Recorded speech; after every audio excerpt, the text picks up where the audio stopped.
My name is Winnie Elias. I am the orthopedic nurse over here at Orange Coast Medical Center.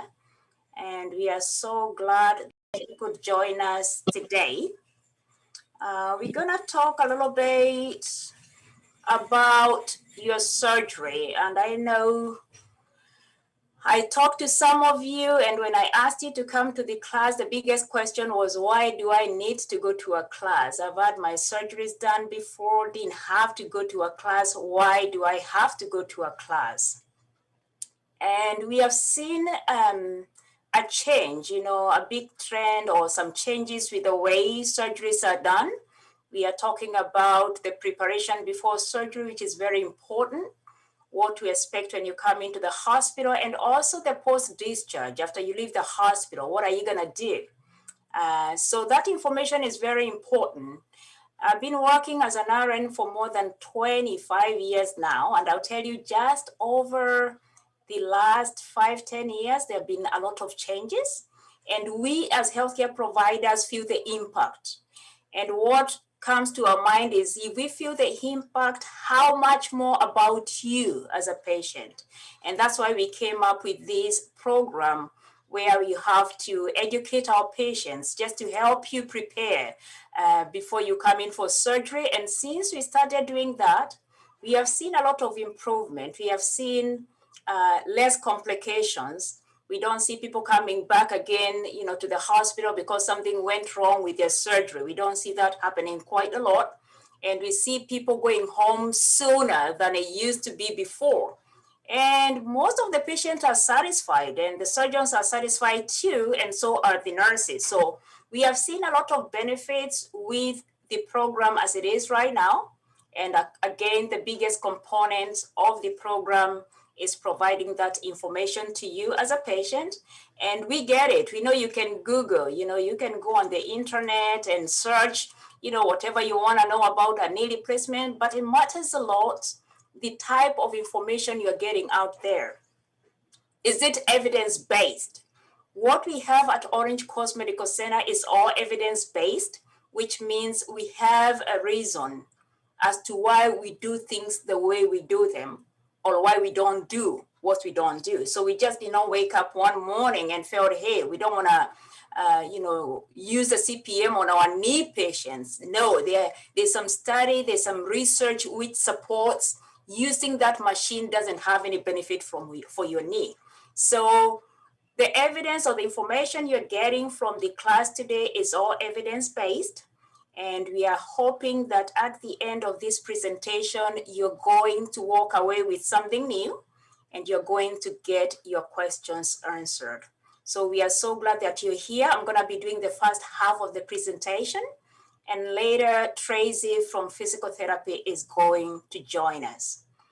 A little bit of housekeeping rules. Number one is to mute yourself, and I've done that for everybody so that we can all be in one accord, pay attention without any distraction. I'll let you unmute yourself at the end of the presentation because that is when we are going to take the questions that you have. I know some of you have some burning questions. You've been waiting for this moment. We'll take those questions at the end of the presentation, simply because if we take everybody's question as we go along, we might be here until 7 p.m. and I know you don't want that. So the best thing, because most of the time the question I get, the answer is on the next clip of the PowerPoint. So the best way for us to do it is to wait until the end of the presentation, and then you can bring those questions up. Two ways of doing it is, number one, to unmute yourself, and then you can ask the questions that you have. Or you could use the chat box at the bottom on your video, or the video. You can click on the chat button and then put the question that you have there. So those are two ways of doing it. If you don't want to ask the question, you guys have my phone number. You do have my email address. You can always send me an email or call me up, and then I'll get you connected to the physical therapy. If it's a question about physical therapy, if it's nursing, I can respond to those questions. Now, when it comes to the questions, we are asking that you ask a general question. Don't ask a private question like, or a personal question like your medications, if we took a question from everybody about medications, again, we're going to be here until 7 p.m.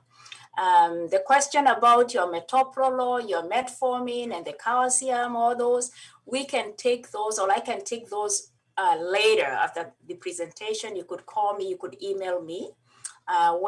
What I mean by a general question is a question that is going to benefit everybody. For example, how soon can I drive after my surgery?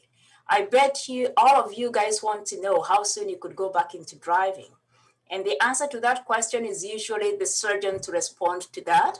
But we know for sure you have to be off pain medication. So that's a general question versus you asking me about your bed and where the toilet is in the house. I mean, if we take all those type of questions, then we're going to be here all day long. So please limit your question to a question which is kind of general to benefit everybody so that we can save time.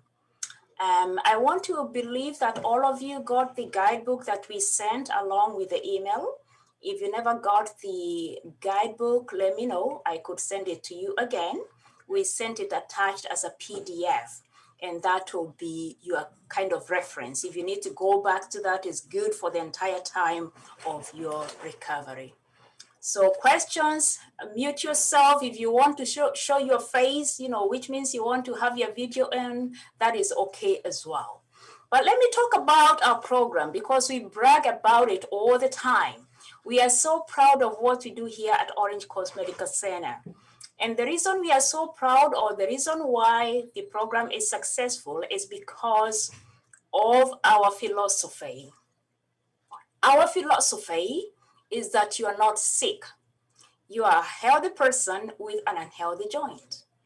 So you come into the hospital, we give you some new parts, new knee, a new hip. We get you up, we get you running.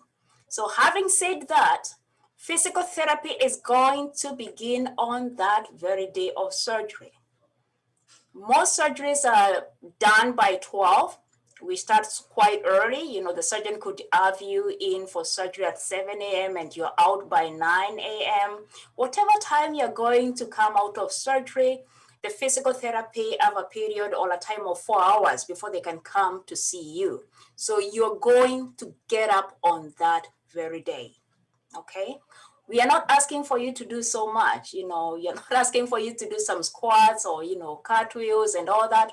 We just want you to test drive. Why are we doing that? Because for a long time in healthcare, all we knew is to get our patient to sleep, don't get up. They just had their surgery, keep them in bed. Well, after some time, those patients came back with complications. Things like a clot in the vein, we call it DVT, deep venous thrombosis. Other patients came up with complications like pneumonia because of immobilization, which means you're not moving. So we know better. That movement, however small, however little, is very, very important. It contributes towards your recovery without complications. So we are going to get you up on that very day of surgery. Do not be afraid. You just can do too much. We have some people who will take steps by the bed, and you call it a day. Others will stand up and sit, and we call it a day. And we have some other people who will walk like 300 feet, and I'll let you know why. And that is equally good. And some of the patients pass out. That's all that is within the normal range. I mean, there's so much you can do on that very day. What we're asking is that you don't say no, just try, okay? So remember, you'll be getting up on that very day. And remember, you're not sick, you're a healthy person with an healthy joint. We get you some new parts, we get you up, we get you running. The other thing, because you're not a patient, guess what? You are not going to wear your own clothes. You're going to wear your own clothes, I'm sorry. You're not going to wear the hospital gown. The days of wearing those gowns that always flash to the back, you're walking down the hallway and people are trying to cover you because something is showing up, So the days of wearing the hospital gowns are gone. You're going to wear your own clothes, something easy, something comfortable. For the gents, you could wear some basketball shorts and t-shirts, something easy, something comfortable. For my ladies, how about the momos? How about the house dresses? How about the PJs? Something easy, something comfortable. Do not bring your skinny jeans because the skinny jeans don't work, okay? You're gonna have some swelling going on that knee or the hip area, and the skinny jeans won't fit. We had a patient that came with the jeans fitting very well when he came into the hospital. We tried to put it back again when he was going home. It could not fit. So please bring something roomy, kind of a baggage, you know, whether it's the bottom. And so much for the bottom, if you're going to have a knee surgery, it should be able to stretch all the way up to the thigh area, you know, because I've seen people come with bottoms which are wide onto the hip, but the very bottom onto the ankle, it's very narrow, which means I can't put it all the way to see the area of the surgery. So make sure you bring something spacious, something easy to wear, something comfortable. And that takes me to the next question. For how long are you gonna stay in the hospital? Now, again, in healthcare, those many years ago, we used to keep the patients in the hospital for 5, 10 days. And then after you leave the hospital, you go to the skilled nursing facility for 2 more weeks or 3 more weeks. And before you could go back to your home, it'll take like a month. And what came as a result of that, it was complications, infections, okay? You come into the hospital, remember you're a healthy person, you mix up with us. It doesn't matter how nice we look when we wear the scrubs and the shoes and all that. We are taking care of sick people in the hospital. You are a healthy person. You come to the hospital, you stay longer than you expected to, you are more likely to catch other infections, you know, you are more likely to get some virus, whether it could be the ESBL for the urine, you are more likely to get other infections from the hospital. That's why we are trying to reduce your exposure, I should say, in the hospital, because the longer you stay in the hospital, the more likely you are to get those infections. We call that nosocomial infection. It's an infection or an issue other than what brought you to the hospital. So we are keen on that. So your length of stay or for how long you're going to stay in the hospital, number one, it could be same day, okay? We have a lot of people nowadays who don't want to stay in the hospital, which is good. So you could be going same day, you could be going home same day. And if you're going home that same day, that is something the surgeon is going to discuss with you ahead of time, okay? And if you wish to go home that same day, tell the surgeon, okay? And going home same day is not for everybody, okay? So that's why I'm saying discuss it with your surgeon if you want to go home someday, same day. But yes, it's possible for you to go home same day. Majority of our patients will stay overnight, okay? I should say about 98.6% of our patients will stay overnight. So again, come expecting to stay overnight or go home that same day if the surgeon have told you that is the case. Now, besides us feeling that it's not safe for you guys to stay in the hospital for that long, the insurance is on the other end pushing us because back in 2017, Medicare gave out a notice or a letter saying that knee replacement doesn't have to be done in a hospital setting. And we thought it was a joke, you know. So what they pretty much meant is like you could go in and have your surgery done, get your knee replaced, and later in the evening you go home. That started in 2017 and they pushed to see that happen. So most of the Medicares were being done on outpatient basis. Well, they made it a little bit better and they said it's one midnight rule, which means you come in today, you go home before another midnight, okay? So besides the hospital feeling that you really don't need to stay in the hospital for that long because of the risk of an infection, then the insurance is also giving authorization or saying, kind of dictating what needs to be done. It started with Medicare, but I'll tell you right now, most of the insurances, when they give authorization for surgery, they're giving for one midnight. So I'm saying that to clarify and let you know it's not just the hospital pushing you out we are also following the guidelines from the insurances, okay? So again, we are here, your length of stay will be either same day or one night. You're gonna be wearing your own clothes. You'll be getting up on that same day. And the next point is about you who is coming for your knee replacement. About 10 years ago, we used to have a machine that would put the knee onto so that it does the range of motion, you know. And it was the biggest thing that we had that time, is like everybody should have a machine. And then later, we had patients who came back with a complication because the machine was pushing onto the nerve, and then people would have a foot drop. That was number one.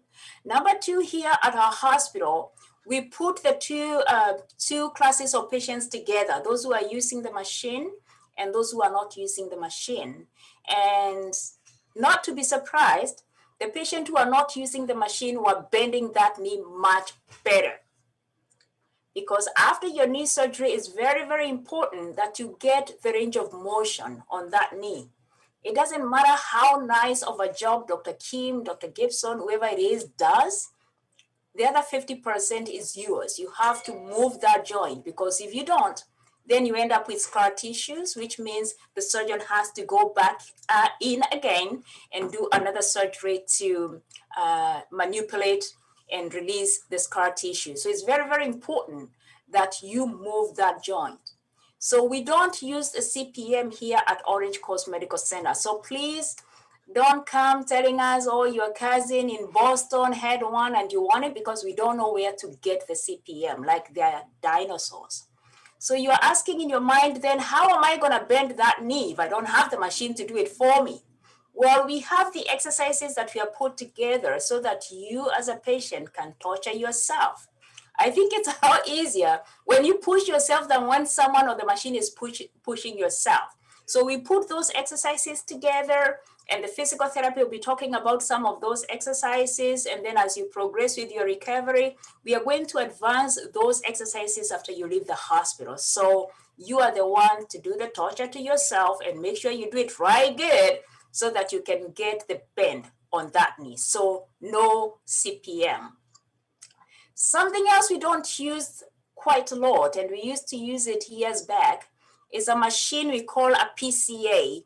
A PCA is a pump that has the medication loaded in it. And I'm talking of heavy duty medications like morphine and the Dilaudid. And what used to happen, you as a patient would push the button and medicate yourself. Yay. I know some of you are asking, where is it right now? I can make use of it. But I'll tell you no, because so much of the side effects from those medications. I told you the common medications for the PCA pump is usually morphine, which is heavy duty medication. It's so much known to cause a lot of nausea and vomiting. And the Dilaudid causes constant migraines. And from both of them, you get so loopy-doopy that you don't know where you are. You get so confused, you can't even participate in therapy. So that's not fair, because remember, movement is very important after your knee or hip replacement. We say here, motion is like lotion. So if there's something which is preventing you from participating in therapy, then it's not a good thing. Now, because I know the biggest question about your surgery, or the biggest concern and fear is pain. You're asking, if you don't give me the pump or the medication to medicate myself, what am I gonna use? Okay, and I have that covered as well. So we are doing three major things. Number one, we are going to medicate you in the pre-op. Before you come in for your surgery, or before you go in for surgery, in the pre-op area, the nurses or the doctor is going to prescribe some medication for you, because the deal with the type of pain after surgery is getting ahead of the pain. If the pain gets ahead of you, then we have a problem. So we are trying to get ahead of the pain by medicating you even before the surgery begins, so that by the time you're waking up, the pain medication is already on board. We call that preemptive pain management. So all the surgeons do that. They are going to medicate you. It could be a pill. It could be some, drip of some medication that will be given, but you're going to get some pain medication before your surgery so that by the time you're waking up, again, the pain medication is already on board, trying to get ahead of the pain before it gets you. That is number one. Number two, we do a lot of nerve blocking, which means the area you're going to have your surgery, whether it's the hip or the knee, is going to be numbed real good. I know some of you would want to keep that numbness for 1 week. Yay, no pain for 1 week, but we cannot do that. The numbness could last up to 18 hours. And in those 18 hours, trust me, you have made use of it. You are bending that knee like you're supposed to bend it. You're getting up and moving around, which is a plus. It's a good thing that you make use of that moment when you don't have pain. So again, the surgeons will do a lot of a nerve block or the numbing in the area of surgery so that you'll be without pain. Again, for a good 18 hours or even 12 hours, everybody is different. I've seen patients, soon after surgery, they're still having pain, but again, not a lot of pain because the medication is still on board, but we are able to give them a little bit less of what you'd anticipate or what you'd expect if you did not have that blocking. So again, you get a block to help your pain management. Now, what if we tried all that and your pain is still out of control? Guess what? We are going to call the pain management doctors. About 5-10 years ago, we did not have all these pain doctors. I remember people getting a consult and you'd have to send a patient either to San Diego or even to LA because we didn't have any pain doctors around. But right now, sitting in this campus alone, I can count about 5 pain doctors. So if we try everything else and your pain is not controlled, we did the numbing, we did the preemptive pain management, and still your pain is not under control, guess what? We are going to tap into the specialists. We're going to call them so that they can help us in managing your pain. So what I'm trying to say is that pain is not a major concern like it used to be. I can confidently say that there's been a lot of success in the way pain is managed. And again, don't get it twisted. I'm not saying you're not going to have pain. You are going to have pain, but it's unlike the pain that you have right now. The pain you have right now, if you don't do anything about it, is going to get you into a wheelchair, pretty much, because it's more permanent. The pain you get after surgery is temporary because all the arthritis is all gone. And we're going to talk more about that. You'll notice the arthritis is all cleaned up. You have a brand new knee, you have a brand new hip. So the pain you experience is more of surgical pain or incisional pain, which makes sense for you to understand that as you continue to heal, then the pain gets better. By day 10, day 14 after surgery, most people are getting off those heavy duty medications. So given the 2 types of pain, the one that you have right now and the one Dr. Kim or Dr. Podolsky, Milano, Pieko, whoever it is going to give you, then you'd rather take that pain that has some hope at the end of the tunnel. The other thing we do not use in our program is the Foley catheter. A Foley catheter is a tube which is put in your bladder so that you don't have to get up to go to the bathroom. The things we used to do many years ago, nobody thought so seriously about it because I don't know why we used to put a Foley catheter on men, because you can easily use a urinal. But the story about those drains in your bladder is that it can expose you into getting an infection in your bladder, what we call urinary tract infection. And unfortunately, we have people in healthcare, not just at Orange Coast, that were exposed to that. And up to today, every time they're tested, they have the bacteria in their urine, which means the UTI is chronic. They have to take medications for life because of that tube that was put in your bladder. So we know better. It's not fair that you came to get your joint replaced, and in a way of trying to make things convenient and comfortable for you, we put a Foley catheter that is going to cause you a chronic problem, the UTI. So we do not use the Foley catheters. Actually, all our rooms have a bedside commode, and we have a walker, and we have a lot of urinals. and the toilet is just a few steps from your bed. So for you, my ladies, you're gonna be getting up and sitting up on the commode.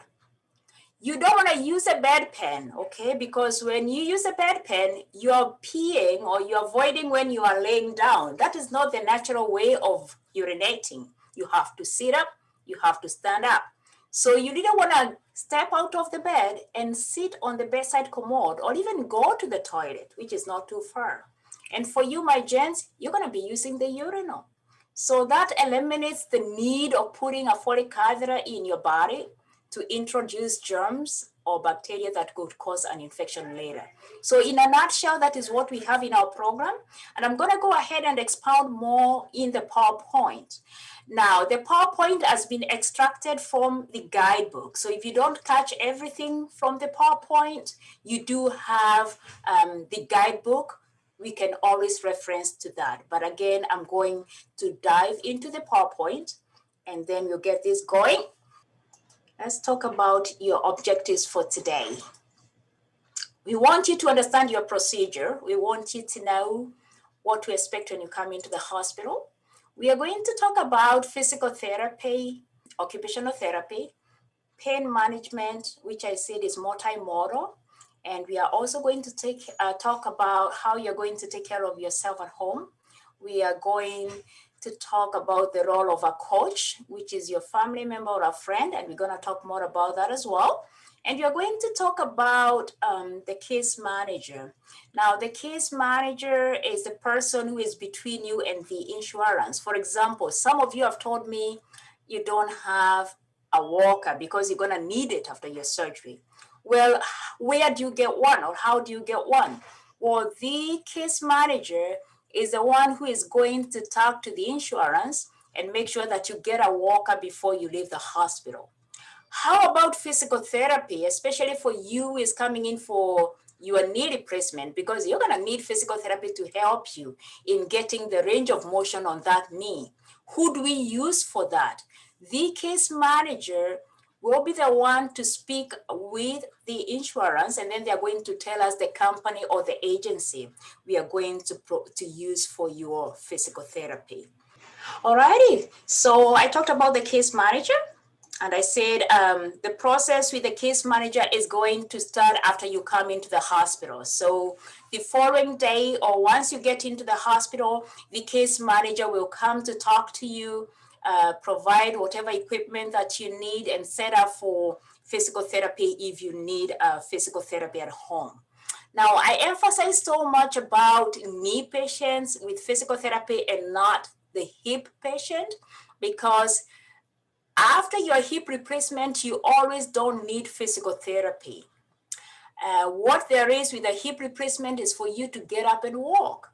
Unlike the knee where we have to walk to work on that bending, with the range of motion. So if you don't get physical therapy, as a hip patient, do not be surprised. In fact, most of the insurances have stopped providing physical therapy for hips. And I kind of agree with them though, because all you need is to get up and walk around and you don't need to be supervised to do that. So if you don't get physical therapy, if you're coming to have your hip replacement, don't be surprised. But for the knee replacement, it's a must have. You're going to get physical therapy. They start coming to you for 2 weeks at the beginning. And then after that, you go to the outpatient physical therapy. I am taking the role of a program coordinator and I'll be available for the time that you'll be here in the hospital and even long after to address any concerns that you might have. Let us talk about your knee replacement. I know I have a number of knee patients today or some of you that will be coming from knee surgery and I have hips as well, but I'm gonna start off with the knees because I've had a lot of patients with misconception on how the procedure is going to be done. By now, you're bone on bone. Even before you went to see the surgeon, you knew you're bone on bone. And that is because of something called OA, osteoarthritis, which is pretty much the wear and tear of the bone. And that happens, number one, as a result of age. As we get older, our body parts wears out. It has also been found more in women than men, which makes sense because, of course, of menopause. When we get into menopause, we are losing the calcium, we are losing the vitamin D, the bone density, we get osteoporotic. So we are more likely to get osteoarthritis.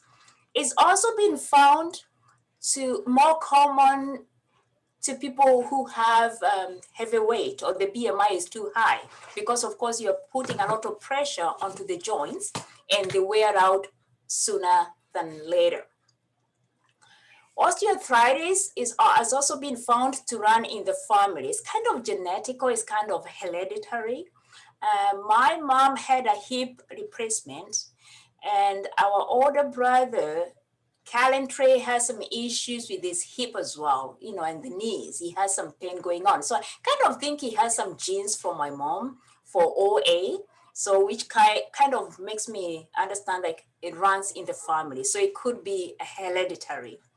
It could also be traumatic, which means maybe you had an ACL tear, you had some trauma on your knee, you did not do anything about it, or it could be to your hip and you did not do anything about it, and finally it's catching up with you. So those are the major things that will predispose or put someone at a higher risk of getting OA. Now, so that you may know that you are not alone, across America, we have more than 52.6 million people who have OA. And out of that, every year we have more than 700,000 people that get their joint depressed. And they are predicting the numbers will even get higher by the time we get to 2030. So this is an ongoing problem. Before you used to say, oh, it's for the old people, not anymore. I've seen people in their 40s coming to have their hips replaced. I've seen people in their 30s just because of being so active and a lot of trauma, they damaged their knees and, they need a knee replacement. And besides that, 80 is the new 50. We are living longer. So we cannot say that OA is for the old people anymore. But let us review the anatomy and physiology when it comes to that knee. You're looking at my knee, which is well padded. This is the femur bone, which is the bone which is kind of runs from the knee to the hip. We call it the femur. And then the bone that runs from the ankle to the knee area, we call that the shin bone or the tibia. And usually there's a kneecap, okay? But the major components tonight we are going to talk about is the femur component and the tibia, because those are the major components which are usually replaced when it comes to the knee replacement. So what you see to the end, that is to the front, and if I do it that way, I apologize because on the video it's not very easy to do this, but that is the sideways. But what I want you to pay attention is the padding, and I'm gonna take off the padding. That padding is the cushion or the cartilage that protects that knee joint for a healthy person who doesn't have OA. So with OA, all that is worn out, is gone. And so is the other part too, the other bone. So when the surgeon tells you you're bone on bone, he's telling you the cushion or the protection between the two bones is all gone. And thus you are grinding bone on bone. That's why when you wake up in the morning, that knee is very stiff. It's very painful. You have to think twice on whether you really want to put any weight on it because the lining or the cushion is all gone. Now, the bad thing about this cartilage is that it doesn't have any blood supply. What do I mean by that? If you got a paper cut on your finger a day like today, in the next few days, it will have healed because you have enough blood supply. Not so when it comes to this guy, the cushion, the cartilage. Once it's worn out, it's worn out. That's why the cortisone, because I know you went to get those cortisone shots, they did not help much. They held you maybe for 1 or 2 weeks and it's like, wow, the pain is back again. You've been taking the Norcos and the Percocet and nothing seems to help simply because there hasn't been found anything to help the cartilage to grow back. They've been working on some research to do some transplant from the nose, part of the nose, we call it septum, to do a transplant and put it on that knee area. But for you who is suffering right now, I don't think you want to wait for the outcome of that study that is being worked on. You're like, how about the stem cells? Well, I'll tell you, I've had patients who had the stem cells coming to my class. So I know the stem cells is not for everybody. So the remedy for you now who has a bad knee is for you to get some new parts. And what you have on the PowerPoint, and I'm gonna show you here, is what you're gonna have, okay? Brand new, and you can see the movement. So the surgeon is going to clean up the arthritis. The person who told you they're going to cut your bone off, that was not true, okay?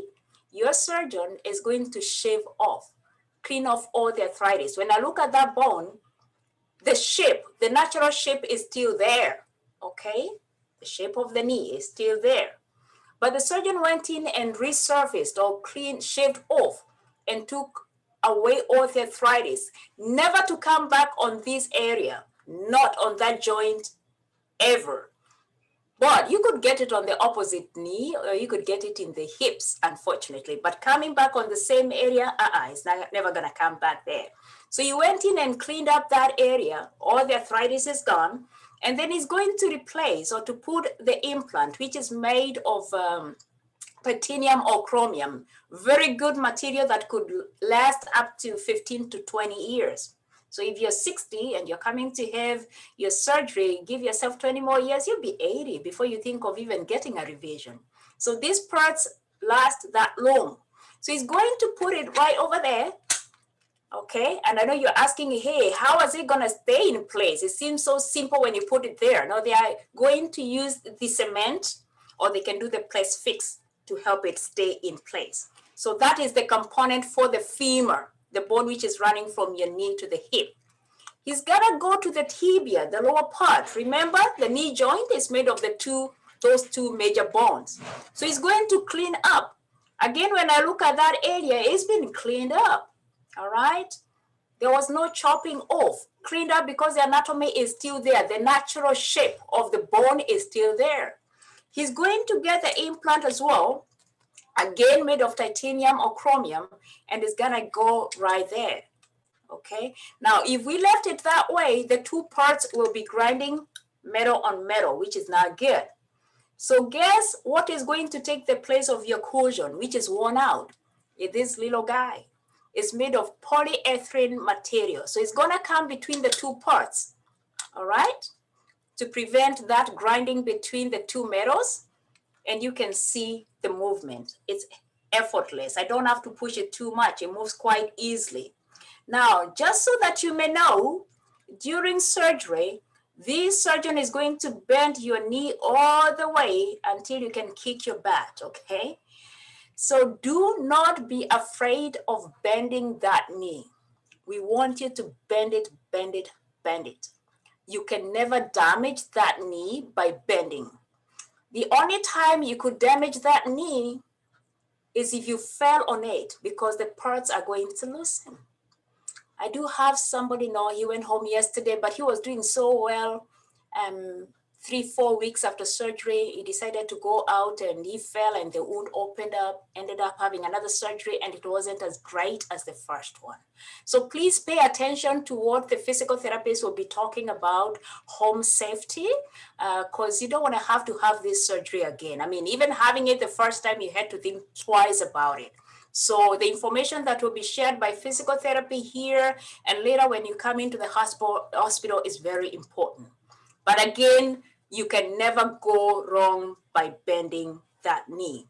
So pretty much the knee replacement, total knee, is the removal of the damaged bone and the cartilage from your thigh bone and the shin bone and the kneecap. This doesn't have the kneecap with the insertion of an artificial joint or the prosthesis. The picture here represents a very well replaced total knee. Now, when it comes to the hip, it's a different ballgame altogether, because the hip joint is made of the femur bone. Remember the bone we said is coming from your knee going to the hip. That femur bone, to the end of it, it has something we call the head, or it's kind of the head of the femur. It comes to an end, and towards the end, it has a ball shape. And then to the pelvic area, you have kind of a socket where the head of the femur engages. So the head of the femur is engaging onto the pelvic area. And that's why when you don't have the arthritis, you are able to go upstairs, you can bend over, you can golf because you are able to twist a little bit when you don't have arthritis. But once the arthritis sets in, you can't do that because you're bone on bone. All the lining is gone, is worn out. So the replacement of the hip is a little bit different, just as the anatomy is different as well. So the surgeon is going to put the femur or the stem into your femur bone. The way we are all created, the femur bone is hollow, which means you can put something inside of it, okay? So the surgeon is going to put the femur stem into your femur, and the femur stem is porous, which means it can attract human flesh onto it, or it can attract the flesh onto it to adhere or to hold on to that, okay? So he's going to put it into your femur, and you can see the continuous bone, and to the end of it, you see the head of the femur that helps with the movement. That's why you are able to walk, you are able to, go upstairs, you are able to bend and play golf, just like I said. Now, this socket, what I want you to pay attention on my picture is that shadow, which kind of represents the cup. This is the acetabulum, and this is where the head of the femur engages to help with the movement. But you also want to pay attention to this white part. That white part is taking the place of your cartilage because yours is worn out. And just like we have on the knee, we have to protect the two metals, okay? Because if you're grinding metal on metal, then you might have some toxins in your body system. So the hip replacement pretty much is the removal of that damaged bone and the cartilage from your thigh bone and the hip bone with an insertion of an artificial joint or the prosthesis. Again, this is a well-represented picture of a total hip or a hip that has been replaced. So the physical therapy is gonna be talking more about that as well. Now, I know you're asking, how am I gonna remember all this? And I'm glad you're asking that because we do have an app that you could download. It's an online, it's called Recovery Coach app. And we have found this to be very useful for our patients. Most people like it, and we also love it so much because unlike the guidebook, we are able to do the virtual check-in, check-up with this one because it sends some questions to you. And then if something comes negative, especially the first 10 days after you leave the hospital, we are able to reach out so that we can troubleshoot before things get worse for you to go to the ER, because that is a place you don't want to go after your surgery. Anywhere where there's crowding, you're more likely to get infected. You really don't want to mix up with people. So we are able to prevent a problem from escalating because we'll get the notification, reach out to you and troubleshoot or do some first aid before things get worse. So we have this available, and you can access that from your iPad, a tablet, a cell phone, or a personal computer. A personal computer works better because it has a bigger screen, but you can use either or. It doesn't work very well with the Internet Explorer, but you can use any other search engines. So we are going to send the invitation. Normally in an in-person class, I would get the consent to know who wants in and who doesn't want to participate. But right now, since it's not possible for me to do that, I'm going to register all of you. And if you don't want, after the class, if you don't want, you can always let me know. That way I can disenroll you. But if I were you as a patient, I would really want to register. And your surgeons, I'm sure they want you to participate in this as well. I know the biggest question is like, wait a minute, how much information? Is it confidential? Are they gonna share my information out there to everybody? And they have told us, no, your information is very confidential and is very well protected.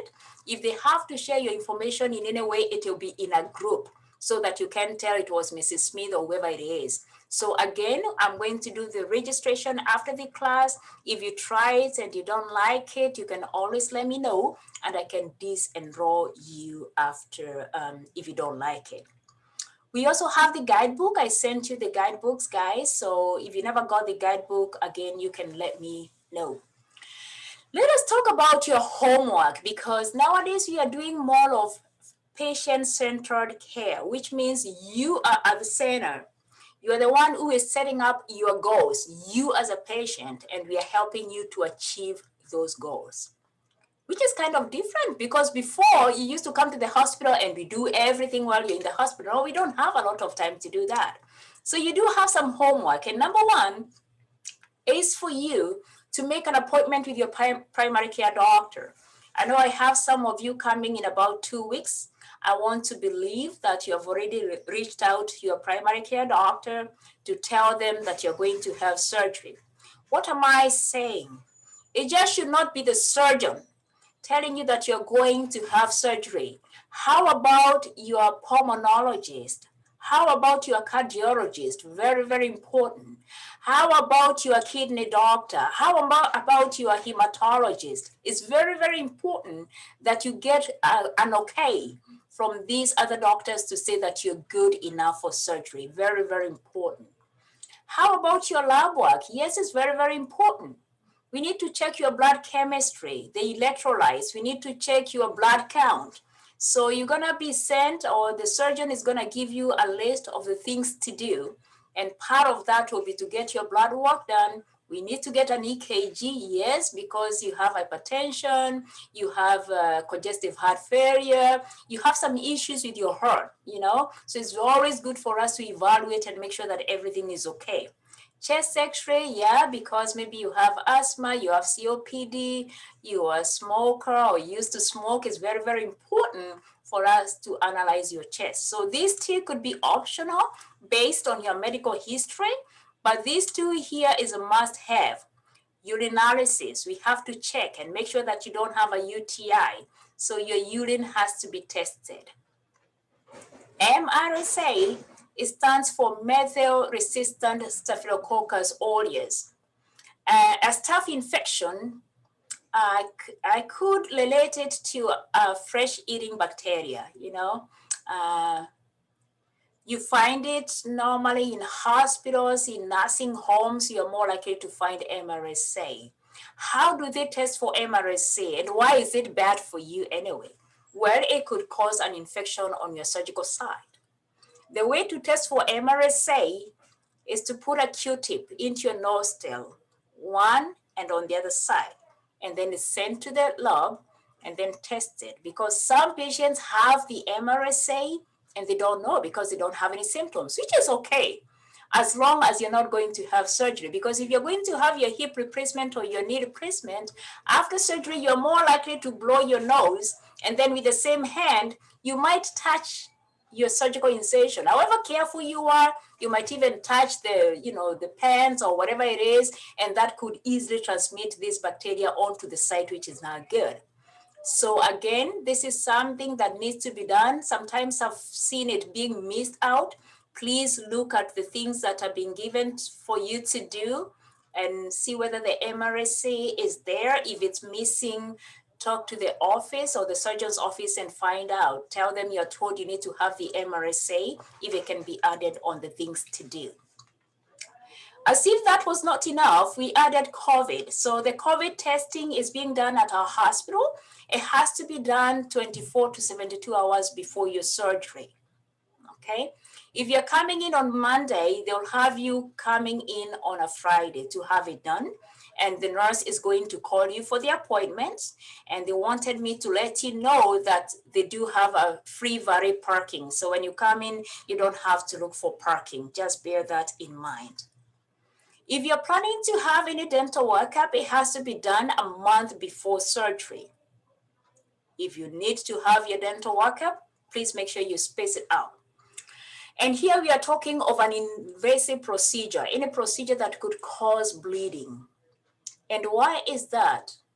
Well, our mouth is never clean enough. Between your teeth and in the gums, there's some bacteria you can never get rid of. I don't care whether you're using Listerine or Act, whatever it is, you can never get it all cleaned out. And if I go to the dentist like tomorrow and my surgery is in the next week, that bacteria is traveling in the bloodstream. And then I come for my knee replacement. Guess where it's gonna go first? On that fresh area where you had your surgery done. So our recommendation is for you to stay away from the dentist up to a month. And then after your surgery, we're gonna have some instructions for you on when you can see the dentist and what precautions you have to take. We are requesting for you who has diabetes to make sure that your numbers are under control. There's a test which is normally done like every 6 to 7 months. It's called A1C. It's very, very important to make sure that the numbers are less than 8. And then your blood glucose should not be going above 150. Usually less than 150 is the best. So control your diet and control your numbers so that they are not so high, because if they are high, then it means you're more likely to get an infection. So we really want to get your blood sugars under control. Protein is very important for your healing, and that's why we are emphasizing for you to drink maybe some Ensure, some Glucina. I know you're like, wait a minute, I cannot afford that. What else can I take? How about chicken, white chicken? How about beans? How about milk products, things like cheese? They have a lot of protein in them. The message here is that you're gonna need some protein for your healing. If you want this to go very well without complications, you who have enough time right now, focus on eating foods that are rich in proteins, protein, and also things like vitamins. Fruits and vegetables, they have all the vitamins that you need for your healing. So focus on that. But Ensure and Glucina, they tend to have high amount of protein in them. So you could start taking maybe 1 can of the Ensure or Glucina a week before your surgery if you can afford. But other than that, in your diets, include foods that are rich in protein. Hydration is very important, and things like, the sports drinks, Gatorade, Powerade, have a lot of electrolytes that could help to balance off your numbers in your body system, which is very, very important. If you cannot afford that, again, just stay well hydrated. Don't come to the hospital and you're so dehydrated, because that is not good for your recovery. So please make sure that you stay well hydrated, and especially up to 2 weeks leading into your surgery day. We are recommending that you don't shave up to 5 days before your surgery. And I know I have my ladies there. You want to shave every day, every other day. You will have to stop like 5 days before your surgery. Please do not shave your legs, because you are more likely to nick yourself. And a small cut could turn out to be a bigger problem we call cellulitis. For men, it's okay for you to shave your face with an electric razor. Just make sure you don't nick yourself, again, because something small could turn out to be a bigger problem. Allow me to say that all the surgeons that I have in the program, they want your skin perfect, which means no open skin. I've seen patients who showed up on the morning of surgery with scratches on their legs from their cats and their dogs, and the surgeon sent them home to take some antibiotic until all those scratches are healed. I had another patient that got a spider bite on that same knee where she was going to have surgery. She did a good thing. She started taking some antibiotic, but she did not mention it to the surgeon, just showed up on the morning of surgery. And the surgeon looked at the wound, it was healing, but he said, what if it doesn't heal? It will be a bigger problem. Your worst enemy after any type of surgery is an infection. And so much when it comes to joint replacements, because if that happened, they have to go in and take out the parts and wait for the infection to clear. And that time you're talking of the IV antibiotics, you get a PICC line, you're getting antibiotics for 6 weeks. I mean, it's a mess. Okay, so we have to do our part. You have to do your part to prevent yourself from getting an infection. So please don't shave. If you have animals, you have cats, you know, the cats have some bacteria in their claws. So every time they knead onto your skin, they are depositing that bacteria. And in most cases, it happens on the lower legs, you know. So please put a pillow or a blanket around yourself so that they don't dig into your skin or cause scratches onto your skin. When you come to the COVID testing clinic, they are going to give you some antiseptic. It's called chlorhexidine. It's in a wide bottle. You're supposed to use that stuff the night before your surgery. So they're going to give you the handout with all the instructions. I know for sure you're not going to use it as a body wash like many others are used. You're going to apply onto your clean skin like lotion after you shower, okay? And you're going to apply it everywhere except your face and your private area. Again, the handout you're going to receive when you come in for the testing along with the bottle is going to have all the instructions that you need about that. You need to stop a medication that can increase bleeding up to 10 days before your surgery. And that information is in page 12 of the guidebook. An example of that medication is aspirin, ibuprofen, Motrin, Aleve, and naproxen. These type of medications are called NSAID, non-steroidal anti-inflammatory. If you're taking that medication, it could cause bleeding, and that's not good for your healing. So please make sure that you stop taking. I can hear someone asking me, wait a minute, I take Aleve every night. If I don't take it, how am I gonna sleep for those 10 days? You're going to switch to Tylenol. Tylenol, the other name is acetaminophen, and you can go up to 1,000 milligrams every 4 to 6 hours as needed. So please pay attention to that. If you're taking any of these medications, you want to switch to Tylenol simply because this medication can increase bleeding, and bleeding is not good for your healing. Vitamin E and fish oil has been known to increase bleeding as well, so please stay away from that. And with the vitamin E here, I'm not talking about just a small amount in 1-a-day women or the Centrum Silver. That is very minute, it's very little. We are talking of an actual vitamin E pill. If you're taking that, please stop taking it altogether, as well as the fish oil. Supplements, herbal supplements like ginkgo, ginseng, ginger, garlic, turmeric, all that has been known to increase bleeding, so please stop taking it. And of course, blood thinners like Pradaxa, Coumadin, Zoreto, Eliquis, you want to speak with the prescribing doctor so that they can tell you what to take for the meantime. You will be called the day before your surgery with a time that you should arrive to the hospital. I know, sir, you want to know ahead of time so that you can make the transportation arrangements, but this works better for us and for you because sometimes a case might be canceled and they want you to come in sooner or later. That's why we leave it for 24 hours before your surgery. Again, if you're coming on a Monday, they'll be calling you on Friday. So the nurse will call you between the time of 2 to 4 p.m. And I want you to prepare a list of your medications. Have the list of your medicines ready with you because she's going to be going through those medications and she'll be telling you what medications you can take on the morning of surgery. I know for sure medications for high blood pressure, for hypertension is the only medication which is allowed on the morning of. All other medications like for depression, for cholesterol, for diabetes, for thyroid, all those you take them the day, the evening, the morning before. On the day of surgery, the only medications you are allowed to take with a sip of water at 5 a.m. is medication for high blood pressure. Now the question is, what if I have 3 blood pressure medications? Am I going to take all the 3 of them? Probably not.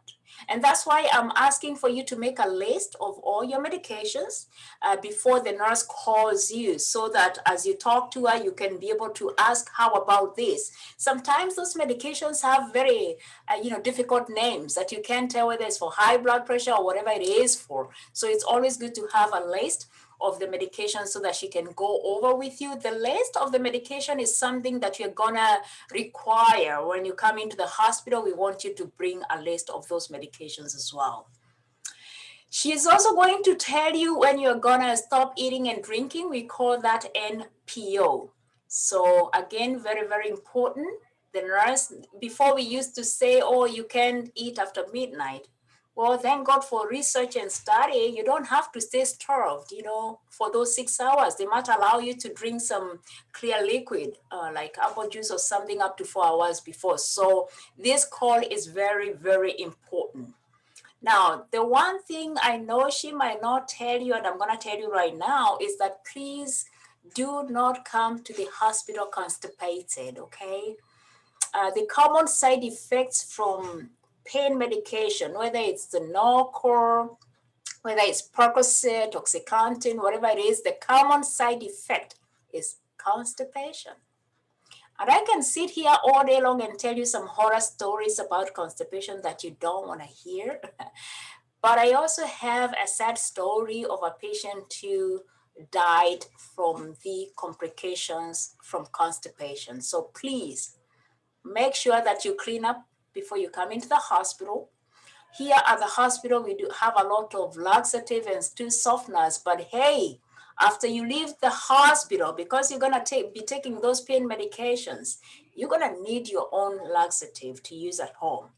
You go to CVS, they have an aisle with all the stuff. Smooth Move, Prunex, Melalax, Metamucil. Get some for yourself because you are gonna need it, okay? Just remember that. What are you going to bring to the hospital? Loose fitting clothes, shorts, t-shirts, muumuus, PJs, something easy, something comfortable. No skinny jeans. You're also gonna need to bring your insurance card, and your ID is important. Medication list, yes, but all your medications, you're gonna leave them at home, please, okay? Our pharmacy carries most of all these medications you are taking at home. And again, you are staying just for one night, so please leave your medications at home. Your credit card and your cash, small bills is okay, but large amount of money, you don't want to bring that to the hospital.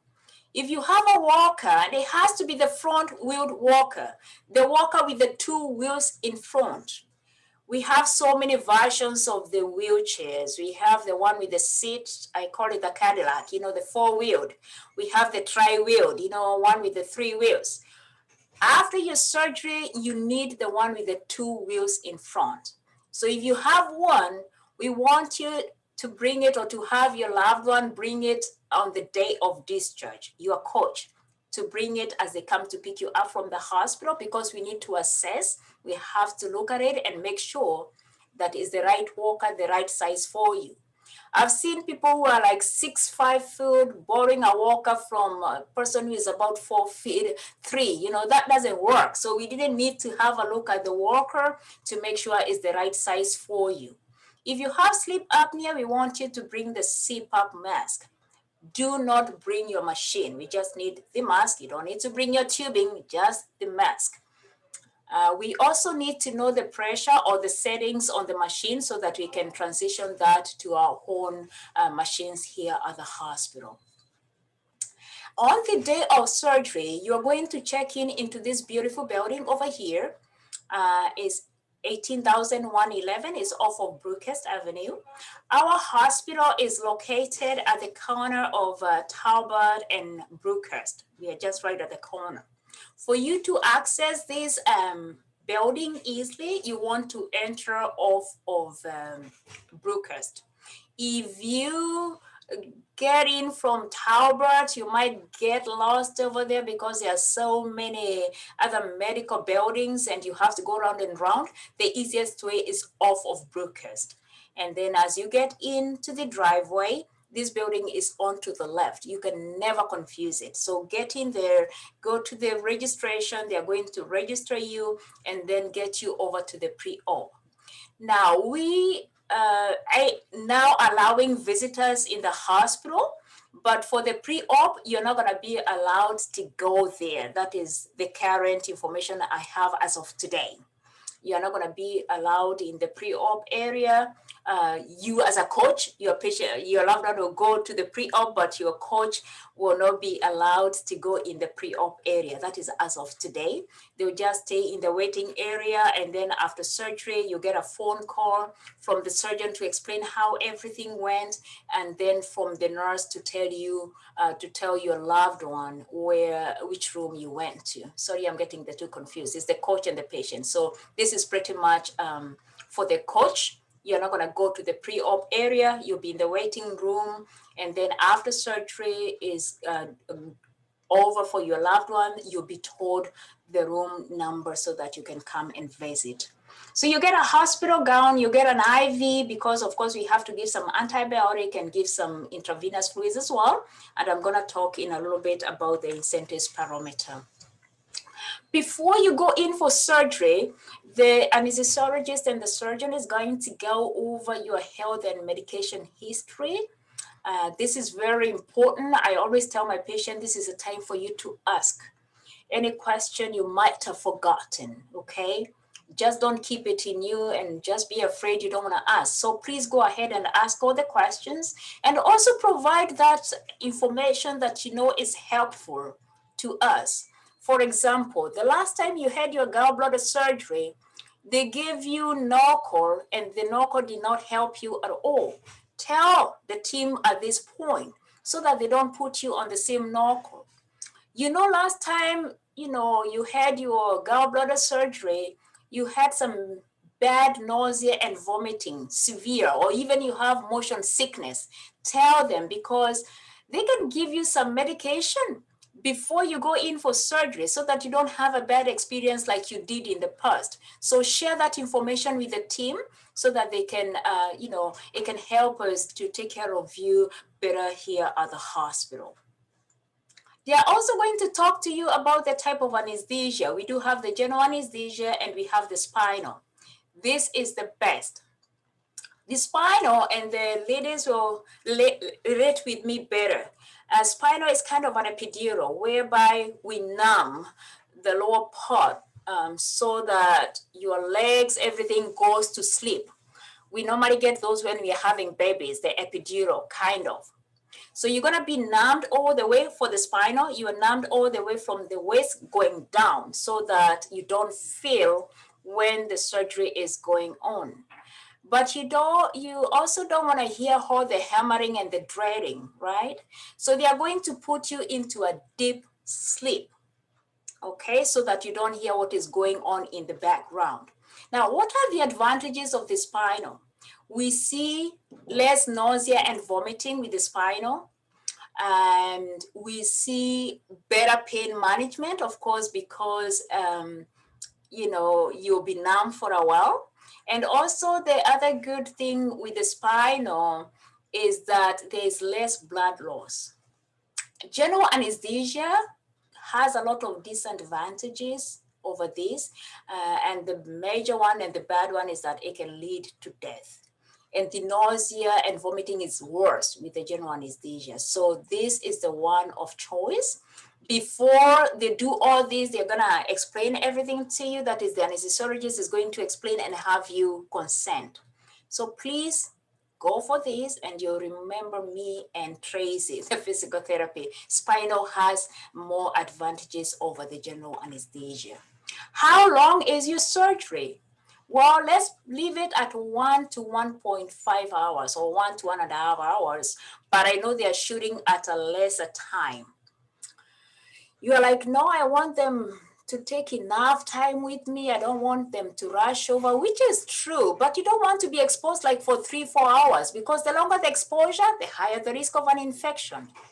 Now we are talking of technology. We have the 3Ds, we are doing the robots now, we are doing these fluoroscopies, taking the x-rays at 360 degrees. So they are doing a good job. They're not doing a crappy job. They're doing a very good job. It's just that technology is quite advanced, that where a case used to take like 3-4 hours, not anymore. Lesser is better in this case.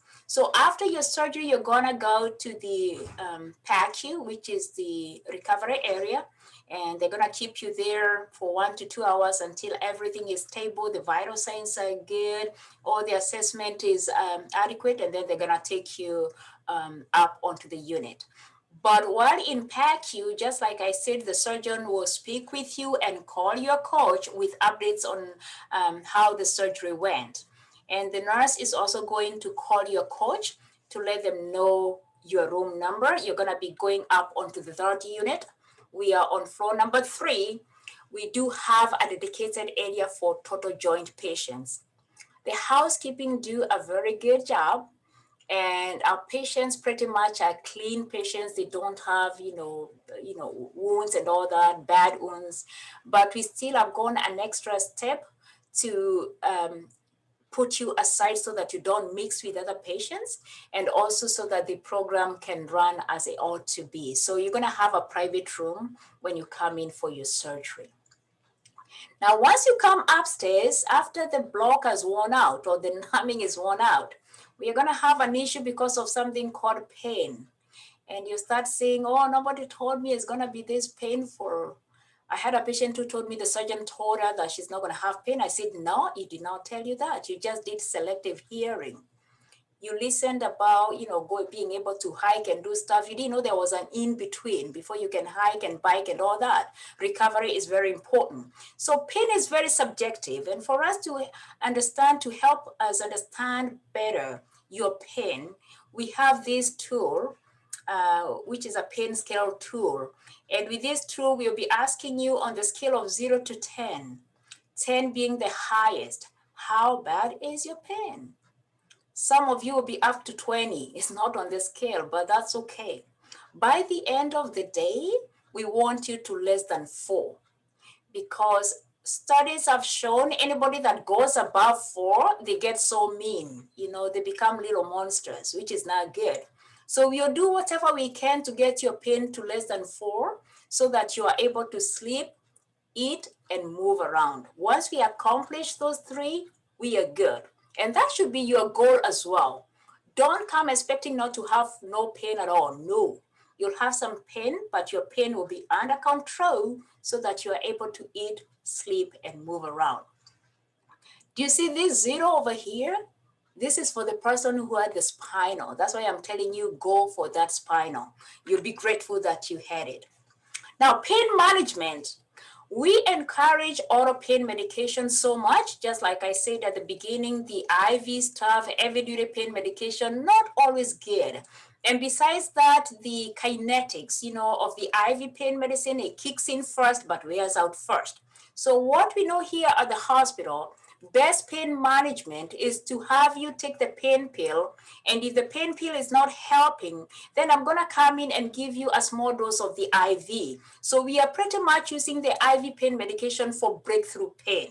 Okay, so please don't insist on getting IV, because that is not good pain management. Better pain management is to overlap and to have the IV pain medication for breakthrough pain. Now, these medications, we have them ordered for as needed. I know you need it, but right now we are in a crisis because people are getting addicted and abusing this medication. They got into the wrong hands. So we have some regulations which are in place, and the regulations with the FDA is for us to ask. The medications are ordered as needed. So please ask. You might forget the last time it was given. And that's why I'm saying, okay, use your phone. I don't mind you setting the alarm on your phone. Here in the hospital, we do have the communication boards that we use, and we can put the last time the pain medication was given. But if the nurse forgets to write it on the board, I'll just put it on my phone so that I know when to ask for the next pain medication. The medication is as needed, and the nurses are very good. They'll bring it to you, but again, be accountable and do your part. It will be every 4 hours as needed, okay? Discomfort, you're going to have some incisional pain, which could feel like soreness, some pressure, muscle spasms, ache, and all that. We treat that with pain medication and ice baths as well. Sweating and bruising is part of the deal, okay? As long as the back of the leg feels nice and soft, we shouldn't be worried about that sweating. All you need to do is to elevate as much as you can and ice. And we have some special ice that we provide here at the hospital. But again, sweating and bruising is very normal.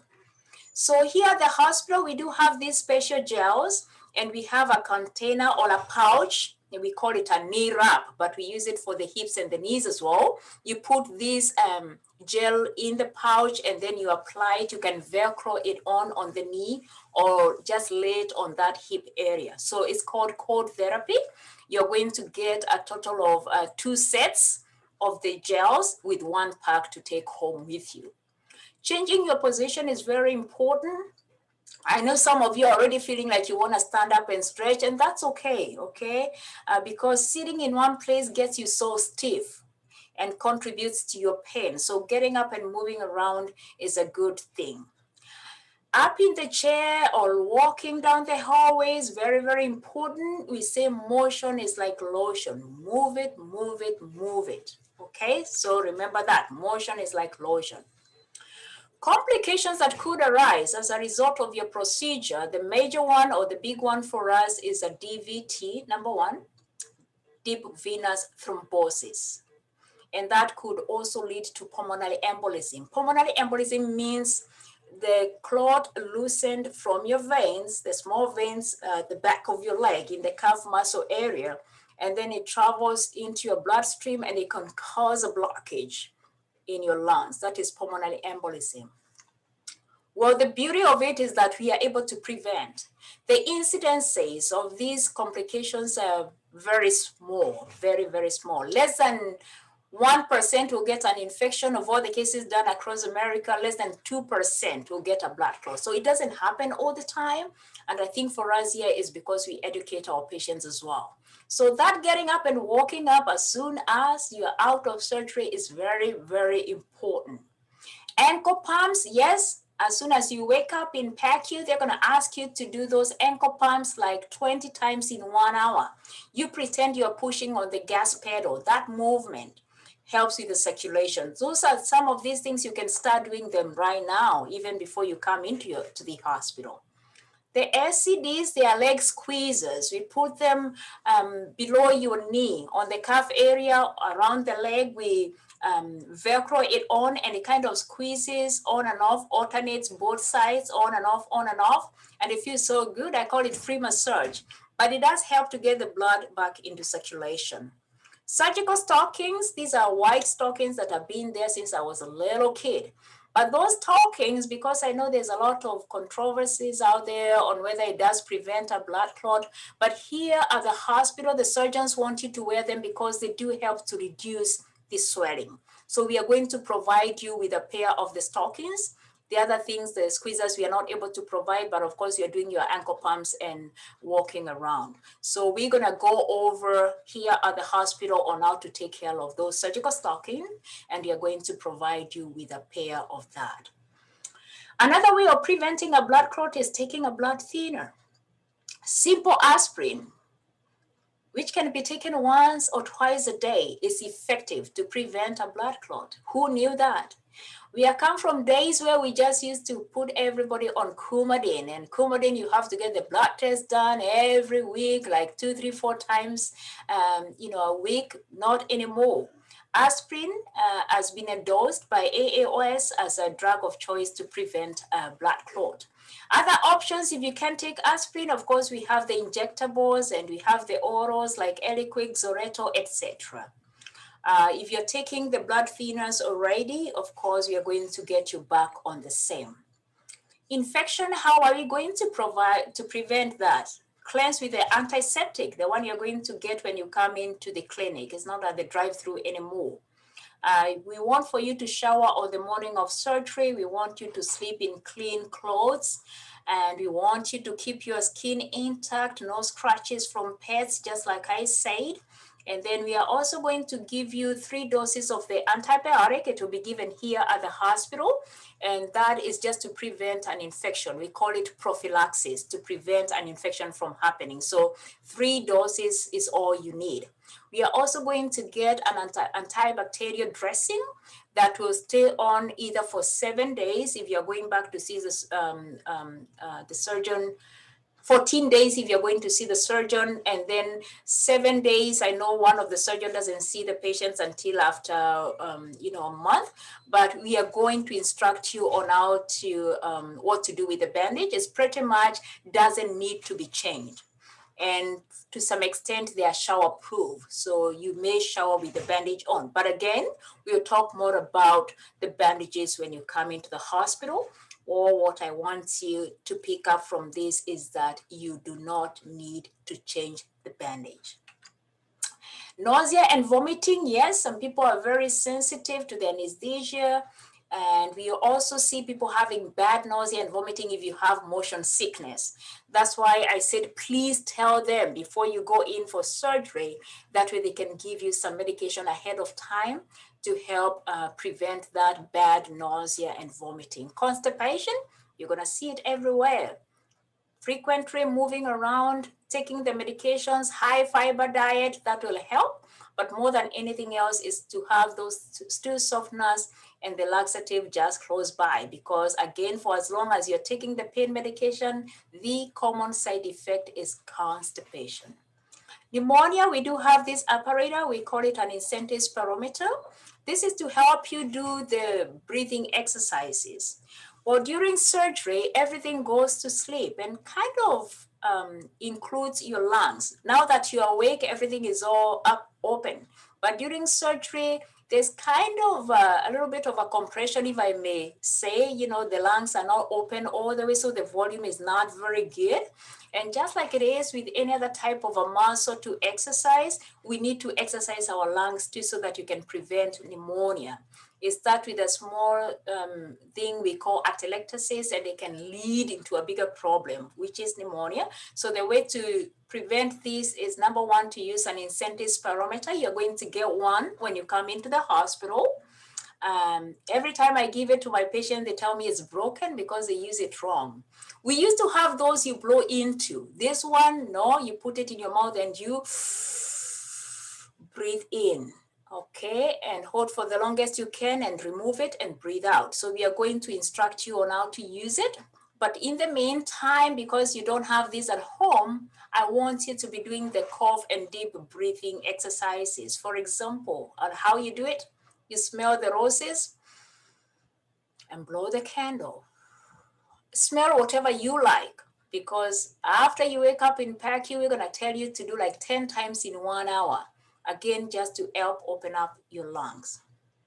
Now, if you smoke, and I know someone else told you that, it is time for you to quit, okay?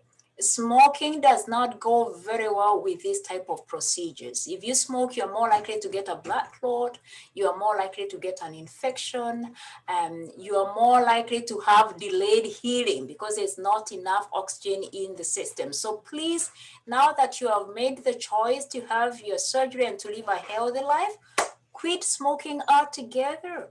We do have a lot of help out there, and here at the hospital, we do have some help we can provide for you so that you can call the numbers and get some support so that you can quit safely. So please think about it in that line.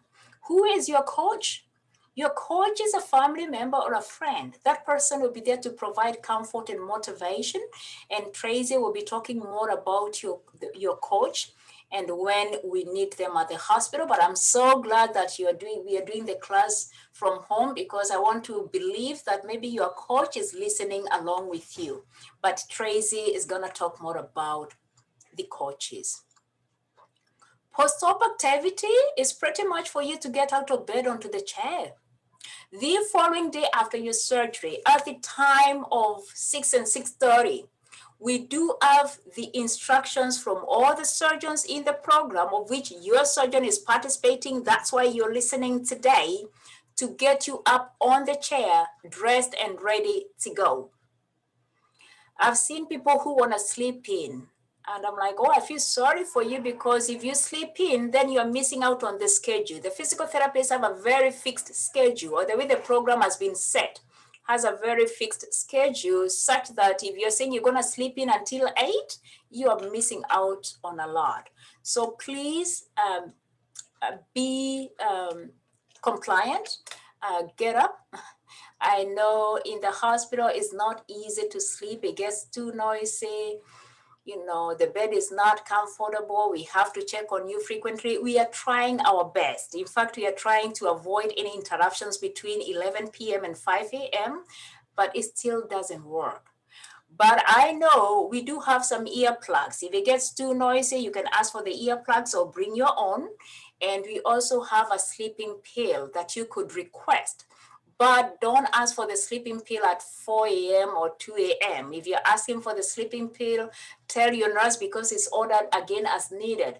Tell them at around 10 p.m. or 11 p.m. before you're tucked in for the night. We want you to get up and walk down the hallway as much as possible. Again, remember, motion is like lotion. Move it, move it, move it. We don't want you falling. I told you about a man. We've had 3 people that fell, and the second surgery was not as good as the second one. So please pay attention to what Tracy will be saying about home safety. This is my lazy boy. Look at it. It's unlike the one you have at home. Mine is kind of fancy. It has the wheels and it has this the trays on the side, so you can comfortably have your breakfast from here. If you want to take a nap, it kind of reclines into a bed.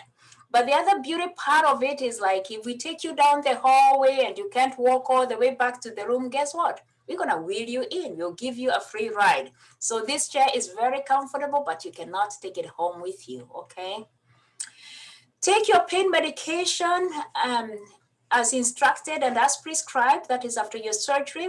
And we also want you to wean off the pain medications. Just like I said, we do have a crisis across America with people who are addicted and abusing these drugs. It's a big problem. But if you are taking pain medication without an indication, for example, your pain on the scale of 0 to 10 is 1.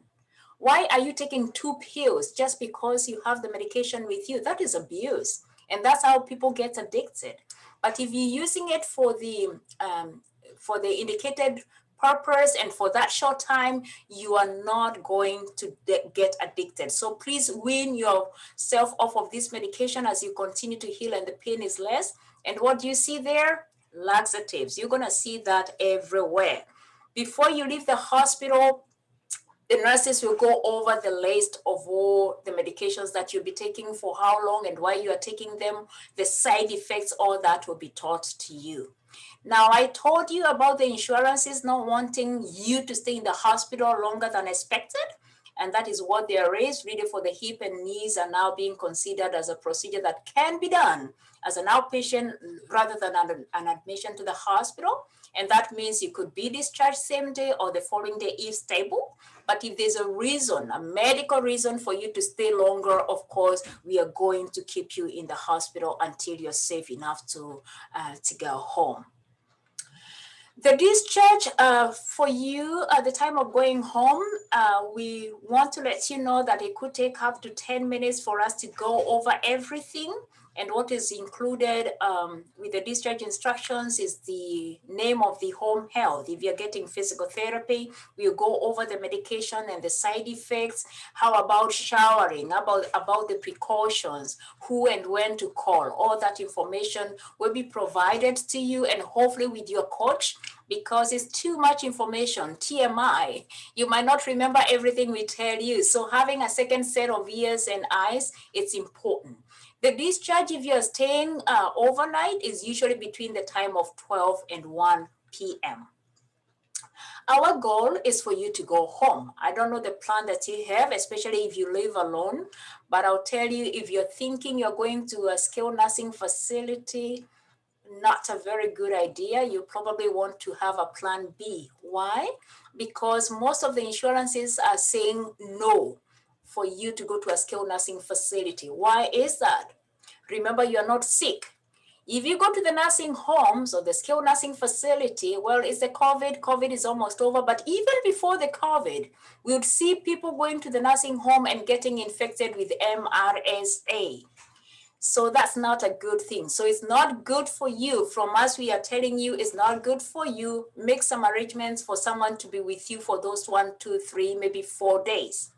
Now, if you think, oh, because I live alone, the insurance will take that as a reason, as an excuse, they're not going to take it, because this is not an emergency like you ought to have planned ahead of time. So please bear that in mind. If you live alone, make some arrangements to have someone come and assist you for those couple of days. So our goal is for you to go home, and that decision will be made by everybody in the team, including you as a patient, your coach, the surgeon, and everybody that is part of the team. Will make sure that we get you home safely. Again, if your hip patient is 50-50, you might not get a physical therapy. And we've seen one of the insurance or a medical group that want their patients to go to the outpatient physical therapy. So we'll let you know when you come in to the hospital. Okay, Tracy, you're up. Hi guys, I'm Tracy. I'm one of the physical therapists that's going to be working with you when you come in here and you have your hip or your knee done. The other therapist is usually Roselle. You might see somebody else if we're particularly busy that day, but you will generally see one of us. So I'm just going to give you an idea of how things are going to go. So first up, our philosophy, and I think Winnie has said this, is that you are not sick. You're just a healthy person who has a bad hip or a bad knee, and you're here to get that hip or that knee taken care of so that you can get back to your life and do the things that you want to do. We're going to work hard to give you all of the tools that you need to be successful in that.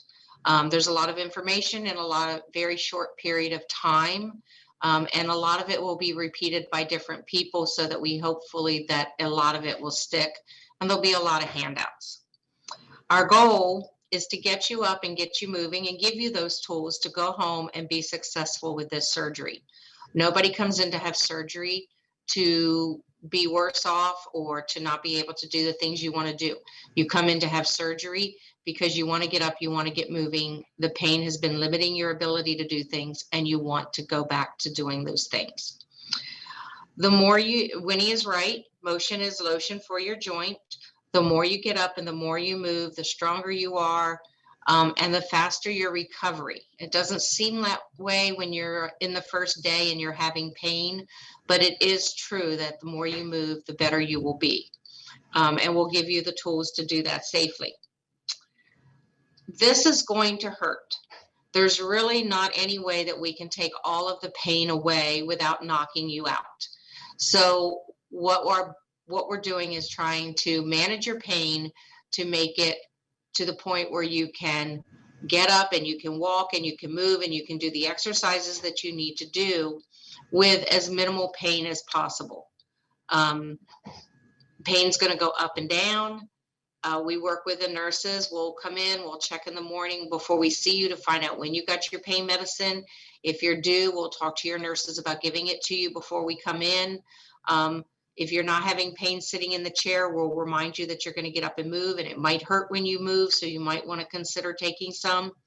But given all of that, we'll do our absolute best to work with the nurses to get your pain medicine on board so that you are able to get up and move. The thing that you need to remember about the pain that you're having now is that it's surgical pain and it's temporary. The arthritic pain that you were having that was limiting your functional mobility was forever and was only ever going to get worse.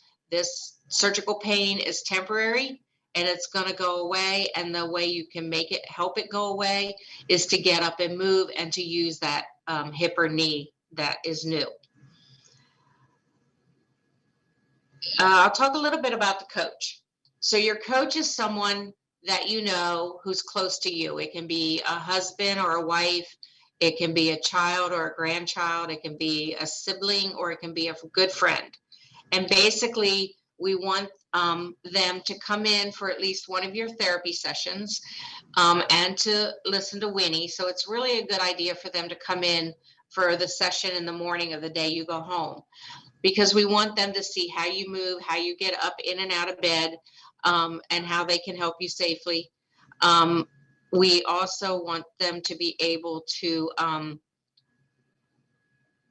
they're also going to need to be able to like get food for you, and things like that.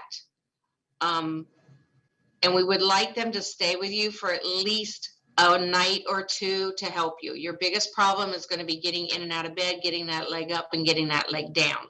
So it's very important that they're there.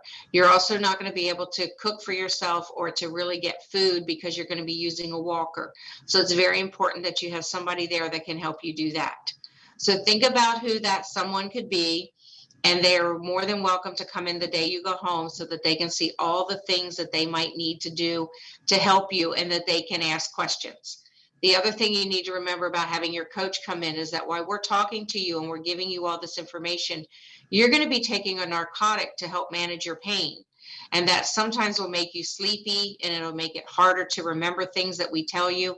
So it's always very good to have that second set of ears and that second set of eyes to remember what we said so that when you go home, you have that information handy. So we encourage to have the coach come in. We're very happy to see them and we'll work with them, and they're more than welcome to participate and ask any questions. So think about who you would like that to be and bring them with you. So we're going to talk a little bit about how things are going to go. First, we're going to talk about pre-op, things to do at home to get you and your house ready, and then what's going to happen once you come in. So when we get off of this Zoom meeting, I would like you to walk around and look at your house. You're going to need to have a wider path. Let's start with a chair. You're going to need a chair with armrests to sit in. A recliner is perfectly fine. If you don't have a recliner or an armchair, you can sit at the end of the sofa. You just need to have an arm that you can push up and down from. You can't pull on the walker because it could tip on you. So you definitely need a chair arm to push up from. If whatever seat you're going to sit in is a little squishy and you feel like you squish down into like a little hole and you want it a little firmer or a little higher, you can put a pillow there, or you could go out to somewhere like Joann's or a sewing store and get a cushion of foam that's probably about maybe 2 inches high. Put it inside of a pillow, and then you can sit that on top of your seat. It gives you a couple of extra inches and it keeps you from sinking down in the hole as much.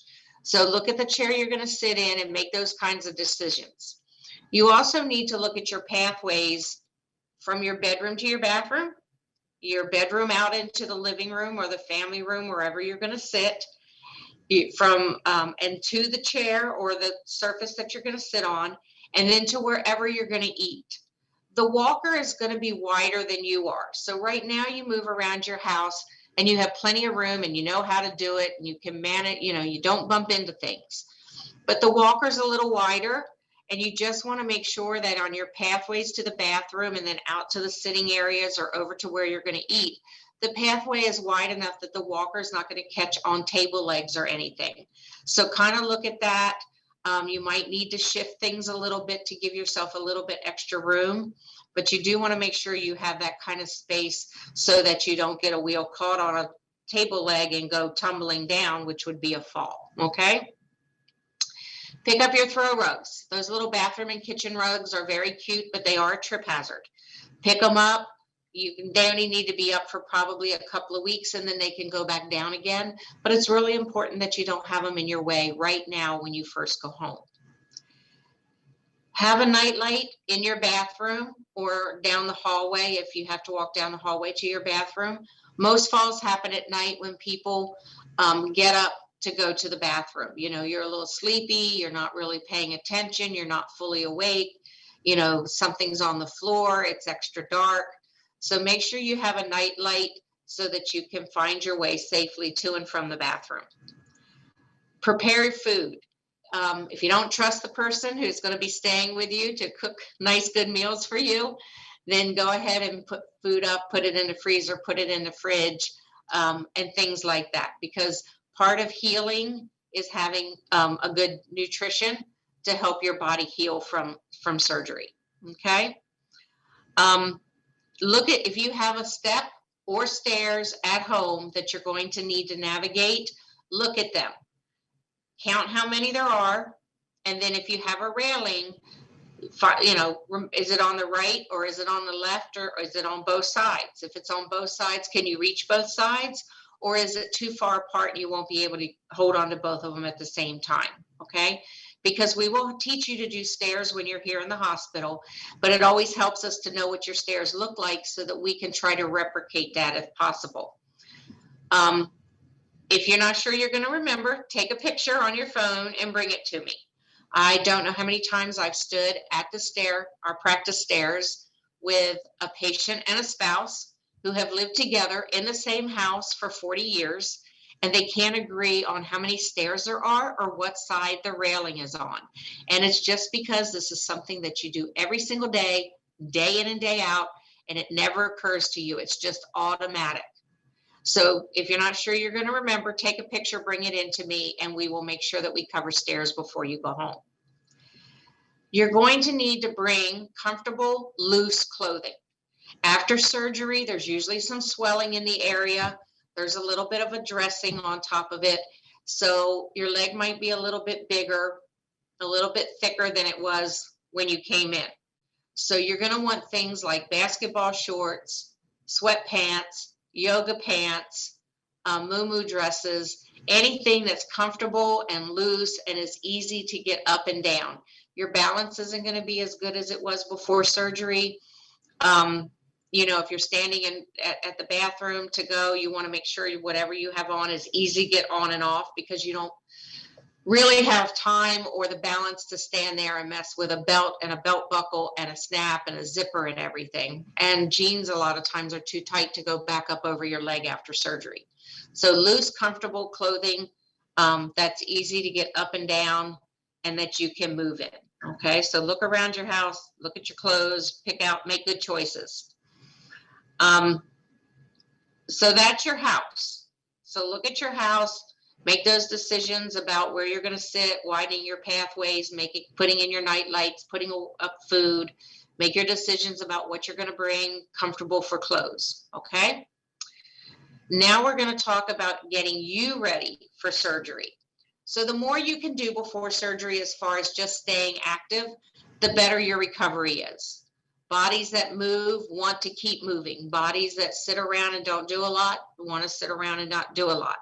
So within your pain threshold, you do want to be up and moving around and walking and doing the things that you've been doing right up to surgery. I am going to give you 4 different exercises that you can focus on. They're very, very simple. And they'll be exercises that we will work with you on after you get here. Okay. So the first exercise is an ankle pump. So when you're laying in bed, you know, your toes are down, your ankle's here. So all you want to do is bring your toes up and down, up and down. This is important. It helps the circulation in your body, in your legs, so that you don't end up with a blood clot. They're going to ask you to do them after you come out of surgery. They're going to ask you to do them when you come up to the surgical floor after recovery, and then physical therapy is going to ask you to do them. So ankle pumps, up and down. So the second one on the screen is the quad set. And when you lay down or you sit and your legs are out, you know, your knees are bent a little bit. So all you're going to do is tighten those knees, push those knees as flat as they'll go against the bed or whatever, and hold it for a count of 5. It works the muscle that covers the knee, and it's the muscle that you need to help stand up. So you're going to hold that for a count of 5. You're going to do those about 20 times twice a day. Okay. The next one you want to do is what we call glute sets. And this is where I want you to pretend that you have a $100 bill between your butt cheeks and you're not going to let anybody get it. So you're going to squeeze your butt, and you're going to hold it for a count of 5, and then you're going to relax. And you're going to squeeze your butt, and you're going to hold for a count of 5, and you're going to relax. So you want to do those about 20 times twice a day. Okay. The glute sets or the butt squeezes do not seem like a big deal, but your butt is actually part of your core, and it really does help with your standing balance and your posture. And if you have a strong butt, you actually will walk and stand better and have better balance. So simple exercise that you can do to help with that. So the last one we're going to do is called toe raises. And basically all you're going to do, your foot's flat on the floor, standing at the kitchen counter or the bathroom sink, so you have something to help with balance. You go up on your toes and come back down. Now, I don't want you to rock on your heels and bring your toes up. I just want your foot to go down. So you're going to go up on your toes. You're going to hold for a count of 3 and go down. This works. It works your ankles. It helps you kind of do a quad set and a glute set when you're doing it. So it works your whole leg top to bottom, and it does help with your balance because you're obviously standing on a smaller piece of foot than when your foot's flat. So those 4 exercises are important. You can find them in the recovery coach. Now, if you're going to have surgery next week, focus on those 4 exercises, okay? Because those are some of the exercises that we're going to be working on when you're here. If you're going to have surgery in 2 weeks, 3 weeks, a month, you can go on the recovery coach and you can do every single exercise that they have for you. If you have the time and you want to work at them, go ahead. Nobody is stopping you. It's perfectly fine. The more you do, the stronger you'll be, the better you'll be when you come in. But if you're soon and you only have a week, go ahead and just do these 4, because those for sure are 4 that we will have you do when you come in, okay? So we're going to talk a little bit about what's going to happen when you get here. Winnie's talked a little bit already. You're going to come into pre-op, into admitting. They'll get you ready. They'll take you to pre-op. You'll change. You'll get ready. The doctor will come in and talk to you. Everything will get set. You'll go into the operating room. They'll take care of everything. You'll come into recovery. And after you recovered, things are back pretty close to baseline. You'll come up to the surgical floor. Now, if you have an earlier morning surgery and you get upstairs and you're up and you're ready to get up before, like, say, 4 o'clock, and that means your pain is managed, your nausea and vomiting is managed, and your spinal has cleared so that you can feel your legs and your feet, we will come in and we will get you up. Everybody is different. There's a wide range of normal. Some people get up and they feel great and they walk a couple hundred feet, and that's great. Other people, they get up and they barely get their feet off the bed and their head up off the pillow. They're nauseated. It hurts too much when the leg comes off the bed, or they get up and they're sitting on the edge of the bed because they're not having much pain. But then when they go to stand up, they feel really wobbly because the spinal has not totally cleared. So at that point, we sit you back down, we put you back to bed, and we're done. And that's fine. That happens to a lot of patients. So that's all very normal, and anything in between that is normal. So if you're the person that walks 200 feet, great for you. If you're the person that gets up and you're dizzy or you're nauseated or it's just hurting too much and we need to mitigate that, that's perfectly fine. You're not the only one that's ever been that way. You're not going to be the last, okay? And we work with that. So if you're not able to get up, either because you weren't feeling good or you were still numb or you just weren't up early enough for therapy to come in, all of our staff is trained to get you up. They can get you out of bed. They can get you onto the bedside commode. They can help you get into the recliner chair. So if it's 10 o'clock at night and you've been in the bed for several hours and you're just done with it, you need to get out, they can get you up. If you need to go to the bathroom, they can help you onto the commode. So just because we're not able necessarily to come in and get you up right on that first day for whatever reason, you're not stuck in the bed till the following morning, okay? So you can always ask to get up. So that's the first day. Second day, or the day after surgery, nursing's going to come in. They're going to get you up in Winnie's recliner, okay? We would like you up in the recliner until you go home.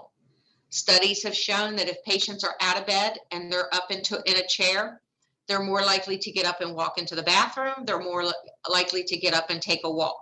There's just something psychological about already being out of bed that pushes you to the next step in mobility. When you're in bed, it's more likely to say, oh, I'll just lay here. Oh, I don't want to get up. Oh, I just want to take a nap. So that's why we encourage you to get up in the recliner. It also decreases your chance of complications like pneumonia and blood clots because you're up, you're not laying flat in bed, things are able to move better, okay? So they're going to come in, they're going to get you up. Therapy is going to come in that day and we are going to take you for a walk. We're going to practice stairs if you need it. If you're a hip patient and you want extra help practicing getting out of bed, we'll help you with that. If you have a certain situation with your bed, if your bed's really high or something like that, we can practice that with you. We'll do stairs if you need it, and we'll do your exercises. We'll teach your exercises, and if you're in knee, we'll do exercises in the range of motion that you need to do in order to get that knee back and working, okay? So that all takes a little bit of time, and then I will go over some home safety information and card transfers with you and your coach if they're there, so that you have that information. And Winnie will go over medical things that you need to look out for and need to know. So that all takes place in the morning. And after that, you are free to go. If the doctor's come in early and he said you're ready to go and you want to go, before lunch, you can go. If you want to stay and eat, then you can go between 12 and 1. That's all fine. But we really usually only do one exercise, one PT session a day on the day that you go home in the morning. So after you see us, you're free to go. And the last thing I want to say is we're not mean, but we are pushy. And we are going to push you because we want you to have a really, really successful post-op knee hip. We want you to not have pain. We want you to walk normal. And we want you to go back and do the things that are important to you, which is the reason why you had this surgery anyway. So we are going to be a little pushy. We're going to push you as far as we can, and we're going to give you as much information as we can to make this work. Okay? So I can't wait to see all you guys. We hope that the class was informational and that we responded to all your questions. But again, this is not the end. We are here to support you. We are here to help you all through this process. Do not hesitate to email me. You have my email. You do have my phone number. You can always call me so that I can get you connected to Tracy as well. But thank you so much, everybody, for participating. We hope to see you soon, and we hope we did not scare you. Our goal, our intentions was not to scare anybody. We hope we responded to all your questions, and we will see you soon. Thank you, everybody.